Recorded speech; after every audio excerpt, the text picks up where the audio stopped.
want to show my pop vocalist skills and sometimes rock vocalist skills, and sometimes I'm doing rap on the stage. A voice that can plunge into the depth of a bass, then soar beyond the reach of many trained sopranos, sounds almost impossible. Yet one singer has stunned vocal experts, left audiences in tears, and earned standing ovations across the globe with that very ability. Despite possessing what many consider one of the greatest voices of this generation, his name remains surprisingly unfamiliar to much of the world. So how did Dimash Kudaibergen become music's best-kept secret? The making of a once-in-a-generation voice. Long before millions of people would stop in awe to hear him sing, Dimash Kudaibergen's journey began in a home where music was simply part of everyday life. Born as Dimash Kudaibergen on May 24, 1994, in Aktobe, Kazakhstan, he grew up surrounded by performers who understood both the beauty and discipline of music. His father, Kanat, and his mother, Svetlana, were accomplished musicians, with his mother performing as a soprano for the Aktobe Philharmonic Society. From the very beginning, music wasn't just encouraged, it was woven into his upbringing. Yet, one person played an especially important role in shaping his future.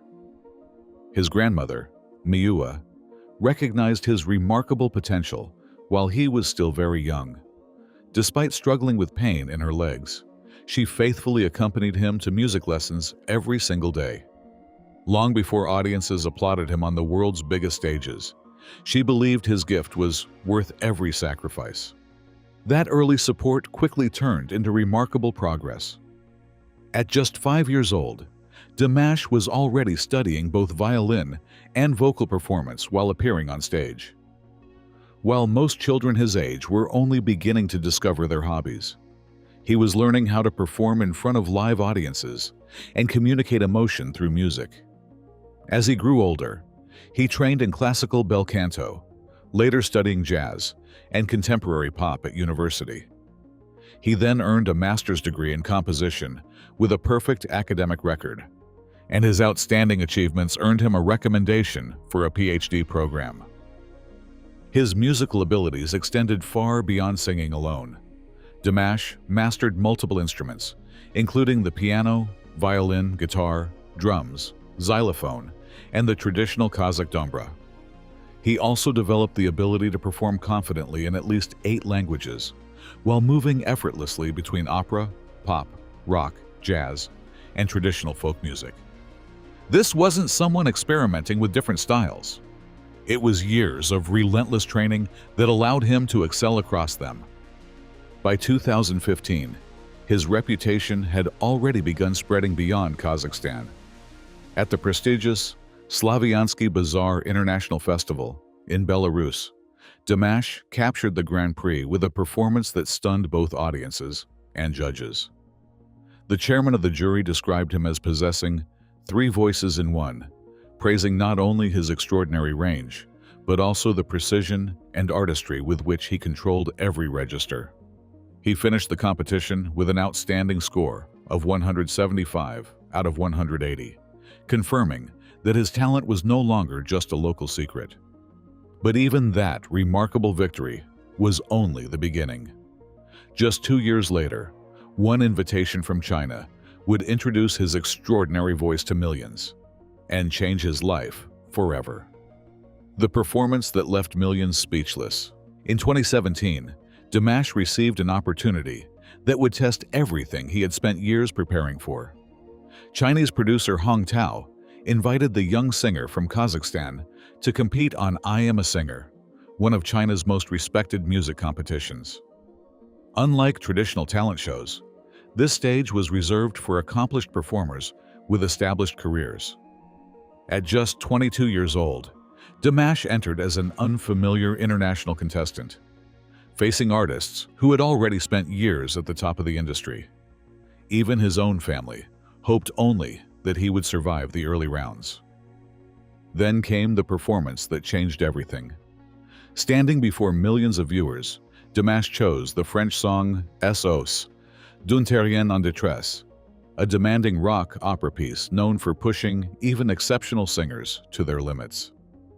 As the performance unfolded, the atmosphere inside the studio shifted. The audience watched in stunned silence before erupting into applause. Judges and spectators alike were visibly emotional, struggling to process what they had just witnessed.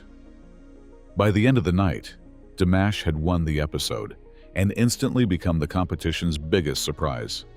His momentum didn't stop there. Week after week, he continued delivering unforgettable performances, advancing all the way to the finale before ultimately finishing as runner-up to Hong Kong music icon Sandy Lam. Although he didn't take home the championship, his impact extended far beyond the show's final rankings. The response was immediate. Within days, more than 3 million people followed him on Sina Weibo, China's largest social media platform. His album achieved platinum status in just 37 seconds, an astonishing milestone that reflected the enormous excitement surrounding his career. Media outlets praised him as a musical phenomenon, while Kazakhstan celebrated him as a source of national pride. Practically overnight, Dimash transformed from a rising regional artist into an international sensation. What captivated audiences wasn't simply his ability to sing high notes. It was the extraordinary control behind every performance. While most professionally trained vocalists perform within a range of roughly 2 to 3 octaves, Dimash has demonstrated an astonishing 6-octave range. His voice stretches from powerful bass notes to the whistle register, territory rarely reached even by accomplished sopranos. Yet his greatest strength isn't the numbers. He moves between vocal registers with remarkable smoothness, making dramatic shifts sound effortless instead of mechanical. Whether performing opera, rock, jazz, pop, or traditional Kazakh music, he approaches each style with authenticity rather than imitation. Dimash himself has repeatedly emphasized that technical ability alone means very little if it fails to move people emotionally. For him, every note exists to tell a story. That philosophy explains why audiences often leave his performances in tears. But perhaps the biggest mystery wasn't his voice. It was what happened next. Despite building a devoted following across the globe, one question continued to linger. Why did so much of the Western world still seem unaware of him? The global superstar most people never heard of. Success on I Am a Singer didn't just earn Dimash international attention. It sparked the growth of one of the most dedicated fan communities in modern music. His supporters, known as the Deers, come from every corner of the world and from all walks of life. Among them are musicians, teachers, doctors, students, and retirees who share one thing in common. They discovered a voice that left a lasting impression. Their admiration extends far beyond streaming songs. Fans have learned the Kazakh language to better understand his music, translated interviews and lyrics into multiple languages, organized charitable projects in his honor, and traveled across continents to attend his concerts. Today, fan clubs exist in more than 120 countries, proving that his influence stretches well beyond the borders of Kazakhstan.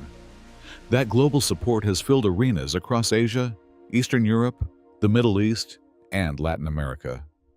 In 2019, he even sold out New York's Barclays Center, with many attendees flying in from different countries just to experience his performance live. Kazakhstan's tourism board later recognized the impact of his popularity by creating official travel routes that allow international fans to visit the places that shaped his early life and career. So why isn't Dimash a household name in much of the Western world? The answer has less to do with talent than with the structure of the music industry itself. His career was built primarily in Kazakhstan, China, and neighboring regions, rather than through the traditional American and British entertainment pipeline.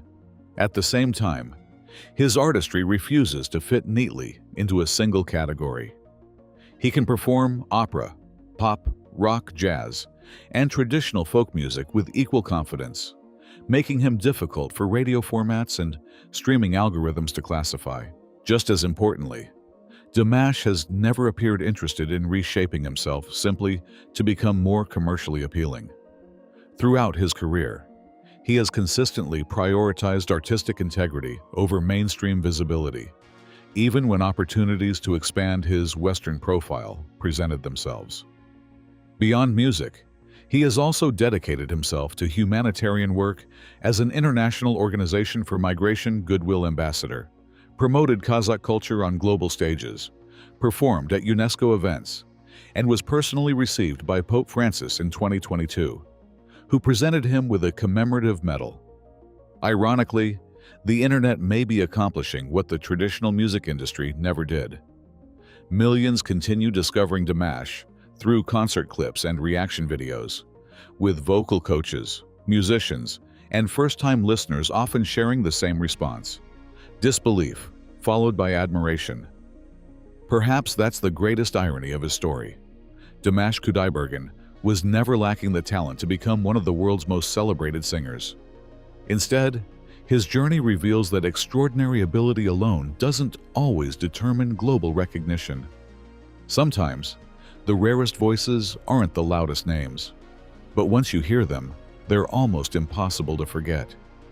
If you enjoyed this story, don't forget to like, subscribe, and turn on notifications for more incredible stories every week. Share your thoughts in the comments, and we'll see you in the next video.